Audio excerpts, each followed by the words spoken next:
Omulimu gwa bannamawulire kwe kutuusa ebifa mu ggwanga eri abantu nabo okusobola okubimanya wabula nga amawulire ge bakola galina okuba nga tegaliimu kyekubiira. Wadde guli gutyo abantu bazze beemulugunya ku bannamawulire abamu okufulumya amawulire agalina kyekubiira ekireeseewo okutya nti kyanditabangula emirembe mu ggwanga.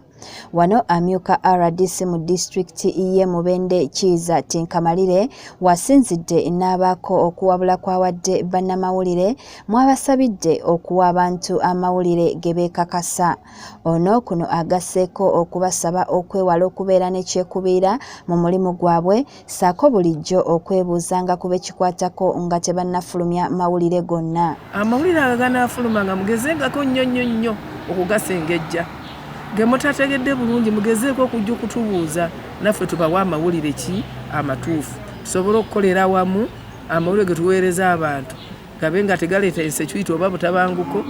Amyuka RDC okwogera bino asinzidde mu musomo gw'okubangula bannamawulire mu bbendobendo ly'e Mubende gy'asiimidde bannamawulire abagikakkalabiza mu kitundu kino olw'okufaayo ne batuuka mu bitundu by'ebyalo ne balaga ensi ebifaayo gavumenti kwesinziira okubikolako. Ate mwebale nnyo kubanga bwe mugenda mukyalo eyo amawulire ge muleeta nammwe bamutuyambyeko okulondoola kye tunaba kutuuka kino tekyatambudde bulungi ng'enteekateeka y'abavubuka wa YLP ng'enteekateeka y'abakyala ng'ebirala kati bwe mutubuulira naffe tuba tukubyeyo eriiso ne tugendayo ne tubirondoola.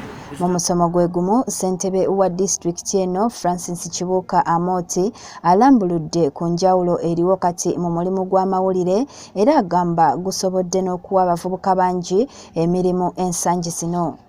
Ssentebe naye ayongedde n'asaba bannamawulire okwewala enguzi ebaweebwa ekiyinza okuttattana omulimu gwabwe. Era twagala twongere okuzimba gubeerere ddala professional abantu si kulwanga batandika okudawutinga omulimu ogwo olwawo obutonotono buyitira obw'empalana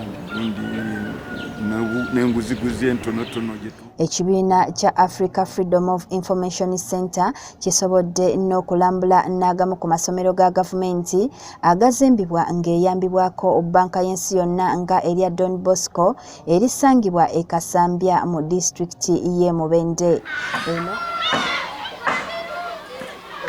Eno basanze eddimu ly'okuzimba n'okuddaabiriza ebimu ku bizimbe likyagenda mu maaso era ne banenya abalikola okukola akasoobo.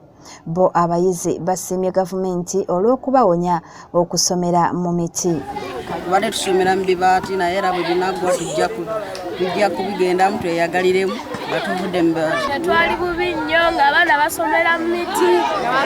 Tufukamidde nnyo tulukwebaza gavumenti otuwa abasomesa omulembe n'etuzimbira ebizimbe n'etuwa obutabo mu layibulale. Kalungi Betty, Delta TV, Amasukulumu.